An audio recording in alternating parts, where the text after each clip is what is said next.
Hey folks, been a while since we've seen each other, hasn't it? It's been a pretty hectic, busy fall, various reasons. But I had to get back up here. It's a short trip, about a day and a half. But I had to get some things done. So let's get on it.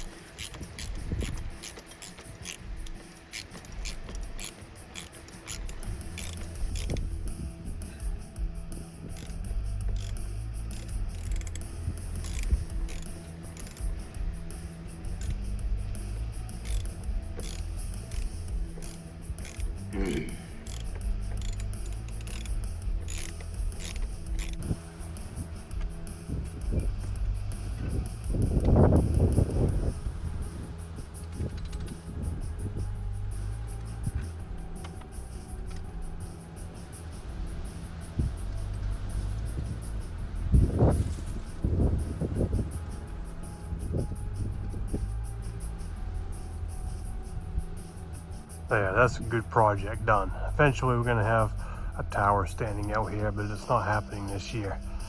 So the antenna pipe is secured now. It's not just stuck to the eaves with a couple screws and string. Don't have to worry about that now, blowing over and getting broke or anything like that. Alrighty, now on to this project. Gotta get a gas line down through the deck. So, to get from that valve, my plan is just to bend it. Hopefully I don't need to use a 90. So measuring from a known hole over there, coming across, I should be good at the end of that tape measure to pop a hole without hitting a stringer. We're gonna find out. And of course, everything is always in the way. You know, the drill bit needs to be long to get down through the deck. And the short one's not gonna make it.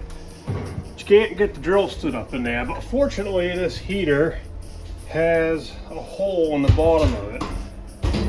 Well, maybe, just maybe, we can finagle this thing. No, ain't gonna work.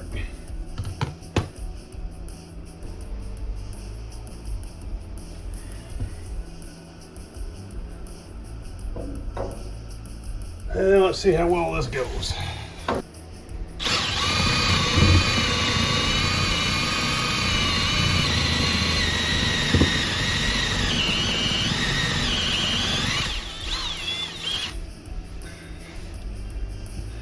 And something solid, it feels like. Why not?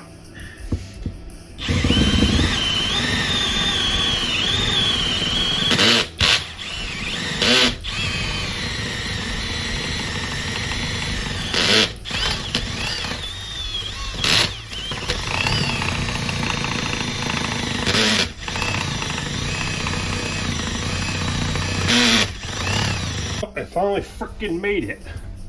Quite a feat, but it's there. So in theory, I should be able to get the tubing up through there.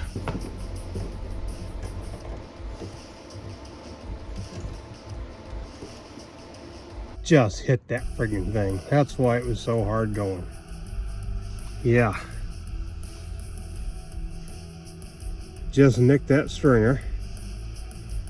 Yeah, you gotta love it. This end is in successfully. The end of it looks a little weird, kind of deformed. I'm not gonna try and flare it. I'm gonna cut it off, make sure I have a good round end before I go try and flare it.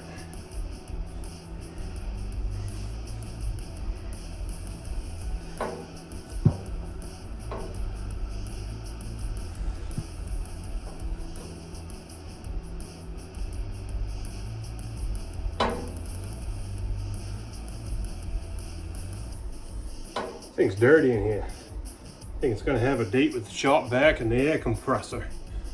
It definitely could use it. Full of cat hair from all the cats next door being in here at one point, and full of dust.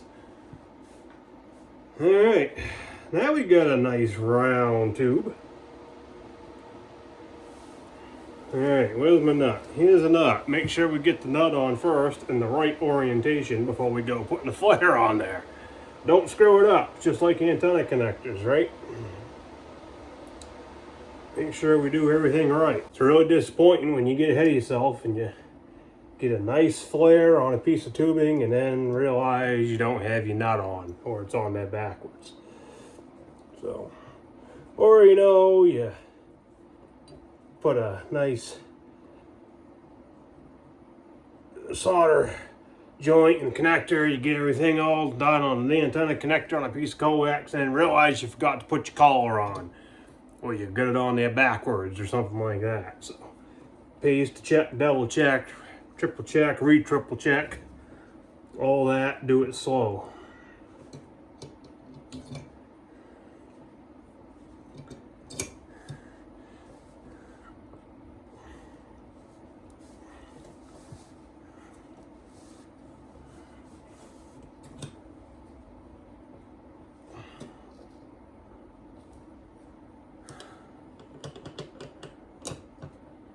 Looks like a nice flare.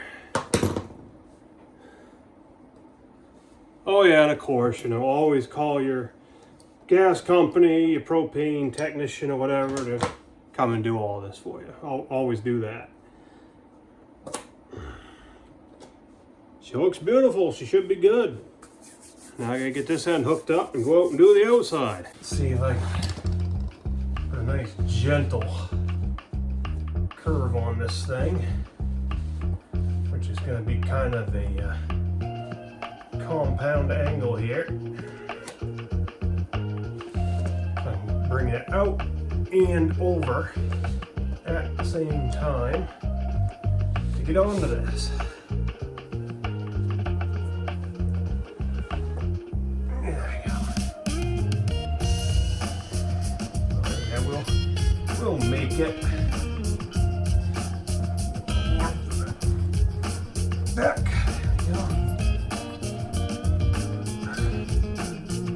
I can do this with an elbow, but that's just 2 more joints you gotta put in. 2 more joints, just 2 more chances for leaks.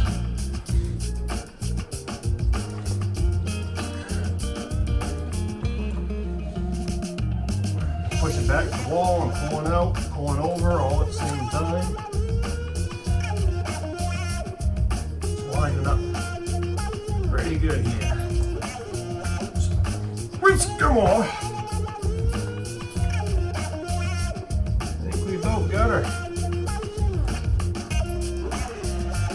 Yeah, we're there. We have made it. That looks nice. I'll bring it down and show you.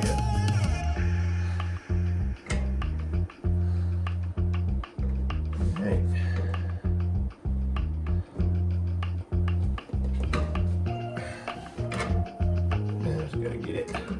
Kind of sit where it wants to go. Get her tightened down. Of course, yep, I will bubble check everything after it's hooked up and we get some pressure on it. Make sure there are no gas leaks.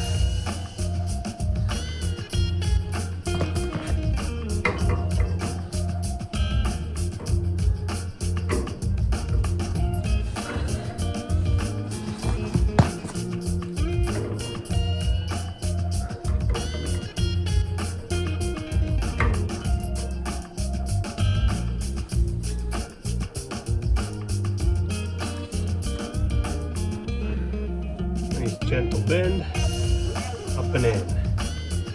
Nothing wrong with that at all. I got the gas shut off, obviously.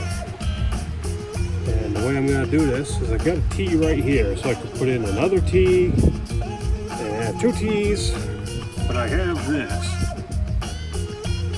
So I'm just going to do a 4-way.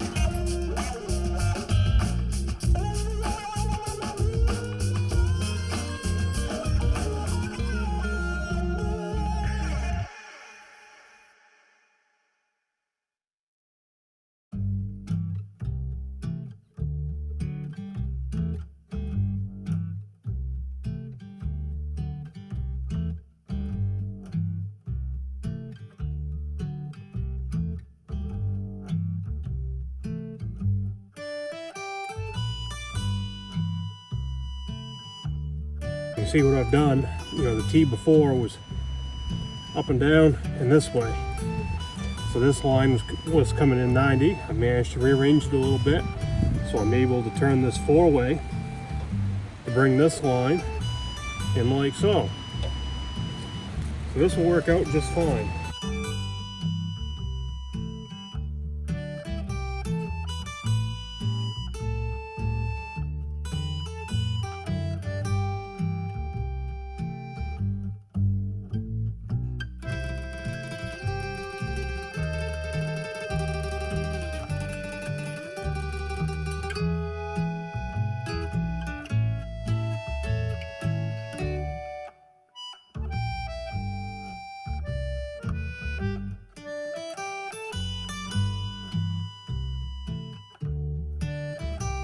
Blowing a living gale out here today.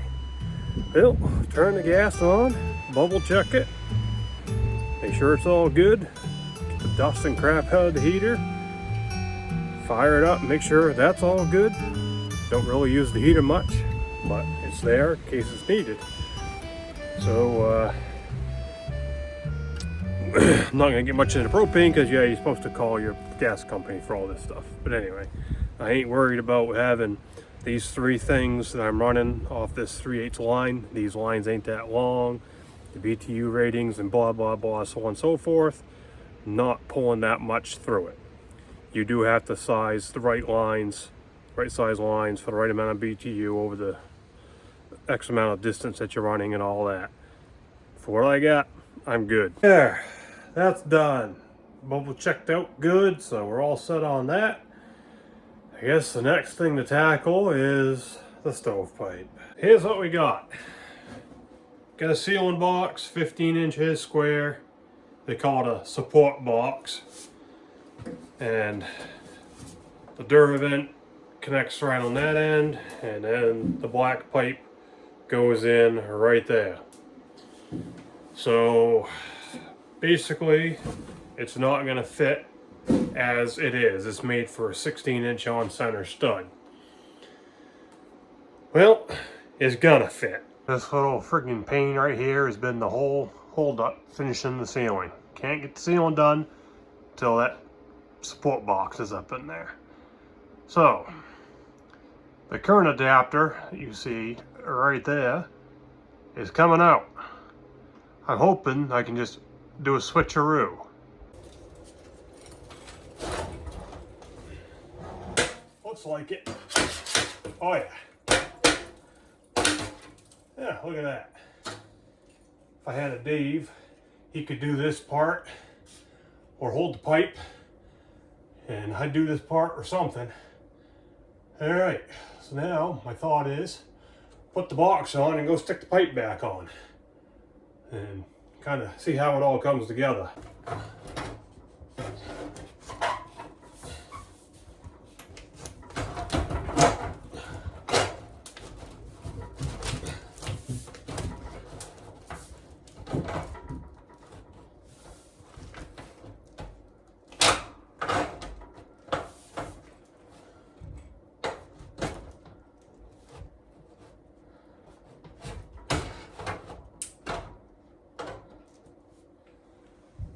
It's gonna be a freaking fight and struggle. Okay, we'll do it. We're gonna do this. We'll get there.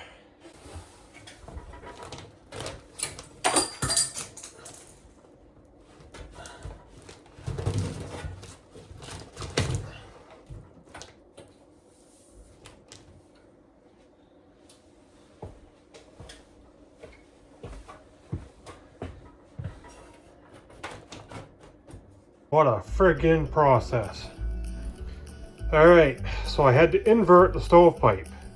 What was the top, this was the top, is now the bottom. The crimp part of the pipe used to fit into here. The cut off piece of the pipe will not fit into here. Fortunately, I had this piece here that I found out in the shop that adapts this size to fit the stovepipe. After a bunch of frigging, I finally figured out that the support box requires the crimp end of the pipe. Directions are absolutely freaking useless. It doesn't tell you which end of the pipe has to mate into the support box. Not at all. And depending on what type of stove you have depends on which end of the pipe you need to mate to your stove. So you may or may not have the pipe matching up to the support box. So if you have a stove that requires the crimp end of the pipe on it, it may add up for you. If it does not, it's not going to work for you. You might have to have a double crimp coupling, union we'll say, to be able to do this. Maybe you will, maybe you won't. I'm one of them pack rat guys. I am my grandpa's grandkid. I had this, came in a kit from something else in a stovepipe project. And I hung on to that and I thought, you know, I might need that someday. It's stainless steel, it is stovepipe adapter, so it is safe to use and it works. All right, back to the frickin' roof. Stovepipe. I'm glad this is an easy roof to get on. I feel the heat rolling up this hole now. All right, so here's what we got looking down in there. I haven't secured it yet, obviously, because I didn't know how it was going to land. I had to make sure it comes up through here right. So I'm going to put it together, get everything lined up, then we'll see about getting it secured. All right. So you can kind of see how it all forms together in here. All right, let's get this thing wrapped up. Temperature's gonna be tanking out pretty soon. It'd be nice to light the stove up. We're down in the hole, she's locked on, feels good. Storm collar is a bit high. Trying to peel that silicone goop off in there and move that one down would be a real pain, but don't you worry. I'm prepped for that. We got the solution for that problem right there in the box. Got a couple boards coming through that way now. So it can't move left to right. So it's captured that way. And because of the rafter is this way, it's already captured, so it can't move left to right this way. So I don't need to screw it. I can. Gravity says it's not going up. And to be able to clean the stovepipe out, we need to be able to take that box up and out of there relatively easily. We can run a cleaning brush from the top down the stovepipe, but all the creosote lands down in here. There's no way to access that, so we have to be able to take this pipe off, which taking the pipe off is no big deal, but you have to take the whole stovepipe out. There's no way to get in there from the firebox to be able to scoop the creosote out the bottom. I must have done something right. There's smoke coming up the chimney. I'll finish it up in the morning when it warms up again. That was the quickest and easiest way to resolve that issue. So, I'm gonna build me a spaceship. I know that didn't seem like much, but those were 3 good projects that needed to get done. So, thanks for hanging out. We'll see ya.